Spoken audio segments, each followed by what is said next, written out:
ನಮಸ್ಕಾರ ಸ್ನೇಹಿತರೆ. ಕರ್ನಾಟಕ ರಾಜಕಾರಣಕ್ಕೆ ಸಂಬಂಧಪಟ್ಟಂತೆ ಸದ್ದಿಲ್ಲದೆ ಒಂದು ಬೆಳವಣಿಗೆ ಈಗ ಡೆಲ್ಲಿನಲ್ಲಿ ನಡೀತಾ ಇದೆ. ಕರ್ನಾಟಕ ಭವನದಲ್ಲಿ ಈಗ ಇಬ್ಬರು ಪ್ರಮುಖ ನಾಯಕರು ಭೇಟಿಯಾಗಿದ್ದಾರೆ. ಈ ಭೇಟಿಗೆ ಈಗ ಮಾತ್ರ ಯಾಕಪ್ಪ ಬರ್ತಾ ಇದೆ ಅಂದ್ರೆ ಲೋಕಸಭಾ ಚುನಾವಣೆ ರಿಸಲ್ಟ್ ಬಂದಾಗಿದೆ. ಕಾಂಗ್ರೆಸ್ಗೆ ರಾಜ್ಯದಲ್ಲಿ ಹಿನ್ನಡೆಯಾಗಿದೆ. ನಾಯಕರು ಭೇಟಿಯಾಗಿ ಯಾವ್ಯಾವ ಶಾಸಕರು ತಮಗೆ ಬೆಂಬಲ ನೀಡೋದಕ್ಕೆ ರೆಡಿಯಾಗಿದ್ದಾರೆ ಅನ್ನೋ ಲೀಸ್ಟ್ ನು ಸಹ ಇಟ್ಟು ಬಂದಿದ್ದಾರೆ ಅಂತ ಗೊತ್ತಾಗ್ತಾ ಇದೆ. ಈ ಎಲ್ಲದರ ಬಗ್ಗೆ ಮಾಹಿತಿ ಕೊಡ್ತೀನಿ. ದಯಮಾಡಿ ನಮ್ಮ ಚಾನಲ್ ನ ಸಬ್ಸ್ಕ್ರೈಬ್ ಮಾಡಿ, ವಿಡಿಯೋನ ಲೈಕ್ ಮಾಡಿ, ಶೇರ್ ಮಾಡಿ. ಲೋಕಸಭಾ ಚುನಾವಣೆಯಲ್ಲಿ ಬಿಜೆಪಿಗೆ ಬಹುಮತ ಬಂದಿಲ್ಲ. ತಮ್ಮ ಸರ್ಕಾರ ಸುಭದ್ರಪಡಿಸಿಕೊಳ್ಳುವುದ್ರ ಬದಲು ಕಾಂಗ್ರೆಸ್ ಸರ್ಕಾರದ ಕರ್ನಾಟಕದಲ್ಲಿ ಕಾಂಗ್ರೆಸ್ ಸರ್ಕಾರವನ್ನು ಬೀಳಿಸೋದಕ್ಕೆ ಅವರು ಟ್ರೈ ಮಾಡಲಾರರು ಅನ್ನೋದು ಕಾಂಗ್ರೆಸ್ಸಿಗರು ಅಂದ್ಕೊಂಡಿರ್ತಕ್ಕಂಥದ್ದು. ಸನ್ನಿವೇಶ ಕೂಡ ಹಾಗೆ ಇದೆ. ಆದ್ರೆ ಈಗ ಬಿಜೆಪಿಯ ಮತ್ತು ಜೆಡಿಎಸ್ ನ ನಾಯಕರುಗಳು ವರಸೆ ಬದಲಿಸ್ತಾ ಇದ್ದಾರೆ. ಕುಮಾರಸ್ವಾಮಿ ಅವರಂತೂ ಮತ್ತೊಮ್ಮೆ ನಮಗೆ ಅಧಿಕಾರ ಸಿಕ್ಕೇ ಸಿಗುತ್ತೆ ಅನ್ನೋ ಆತ್ಮವಿಶ್ವಾಸದಲ್ಲಿದ್ದಾರೆ. ಅದನ್ನ ಅವರು ಬಾಯಿ ಬಿಟ್ಟು ಹೇಳಿದ್ದಾರೆ, ದೇವರ ದಯೆಯಿಂದ ನಮಗೆ ಮತ್ತೊಮ್ಮೆ ಅಧಿಕಾರ ಸಿಗಲಿದೆ ಅಂತ.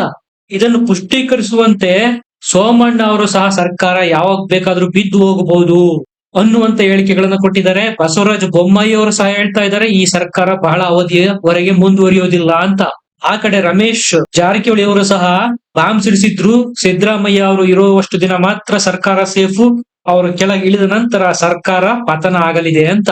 ಇನ್ನ ಈ ಹಿಂದೆ ಯತ್ನಾಳ್ ಅವರು ಸಹ ಶಿಂದೆ ರೀತಿ ಕರ್ನಾಟಕದಲ್ಲೂ ಸಹ ಹೊಸ ಸರ್ಕಾರ ಆಳ್ವಿಕೆಗೆ ಬರುತ್ತೆ ಅನ್ನೋ ಬಾಂಬ್ ಅನ್ನ ಸಿಡಿಸಿದ್ರು. ಈಗ ಹೊಸ ಮ್ಯಾಟ್ರ್ ಏನಪ್ಪಾ ಅಂದ್ರೆ ದೆಹಲಿಯ ಕರ್ನಾಟಕ ಭವನದಲ್ಲಿ ಕುಮಾರಸ್ವಾಮಿ ಅವರು ಮತ್ತು ರಮೇಶ್ ಜಾರಕಿಹೊಳಿ ಅವರು ಮೀಟ್ ಮಾಡಿ ಮಾತುಕತೆ ನಡೆಸಿದ್ದಾರೆ. ಈ ಮೀಟಿಂಗ್ ಆದ ಮೇಲೆ ಸೈಡ್ ಲೈನ್ ಅಲ್ಲೇ ಮತ್ತೊಂದು ಮೀಟಿಂಗ್ ಆಗಿದೆ. ಅದು HD ಕುಮಾರಸ್ವಾಮಿ ಅವರು ಮತ್ತು ರಮೇಶ್ ಜಾರಕಿಹೊಳಿ ಅವರ ನಡುವೆ.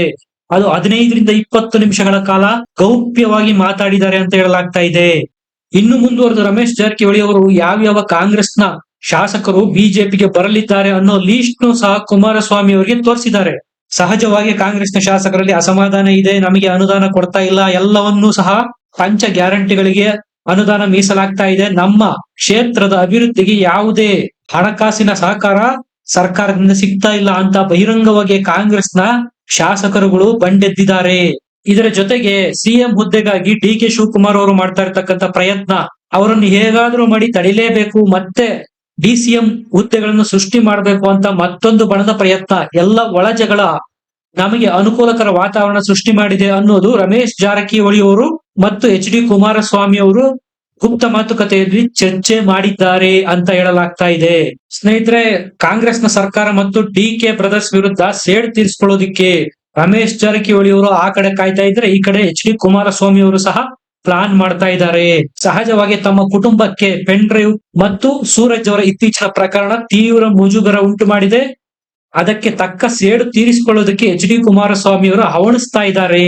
ಈ ಹಿಂದೆ ಮುಜುಗರ ಅನುಭವಿಸಿದಂತಹ ರಮೇಶ್ ಜಾರಕಿಹೊಳಿ ಅವರು ಸಹ DKಶಿ ವಿರುದ್ಧ ಸೇಡು ತೀರಿಸಿಕೊಳ್ಳೋದಕ್ಕೆ ಸರ್ಕಾರ ಕೆಡವಲೇಬೇಕು ಅನ್ನುವ ತೀರ್ಮಾನಕ್ಕೆ ಬಂದಿದ್ದಾರೆ. ಆ ಎಲ್ಲದರ ಹಿನ್ನೆಲೆಯಲ್ಲಿ ಈ ಭೇಟಿ ಮಹತ್ವ ಪಡೆದುಕೊಳ್ತಾ ಇದೆ. ಹಾಗಾದ್ರೆ ನಿಜಕ್ಕೂ ಸರ್ಕಾರ ಬೀಳುವಷ್ಟು ಅಭದ್ರವಾಗಿದೆಯಾ? ಮೇಲ್ನೋಟಕ್ಕೆ ಅದು ಸಾಧ್ಯ ಇಲ್ಲ ಅನ್ನಿಸುವುದಾದರೂ ಮುಂದೆ ಏನು ಬೇಕಾದ್ರೂ ಆಗಬಹುದು. ಇದರ ಬಗ್ಗೆ ನಿಮ್ಮ ಅನಿಸಿಕೆ, ಅಭಿಪ್ರಾಯಗಳನ್ನು ಕಮೆಂಟ್ ನಲ್ಲಿ ಬರೆದು ತಿಳಿಸಿ. ವಿಡಿಯೋನ ಲೈಕ್ ಮಾಡಿ, ಶೇರ್ ಮಾಡಿ, ನಮ್ಮ ಚಾನಲ್ ನ ಸಬ್ಸ್ಕ್ರೈಬ್ ಮಾಡಿ. ಮತ್ತೆ ಸಿಗೋಣ. ನಮಸ್ಕಾರ.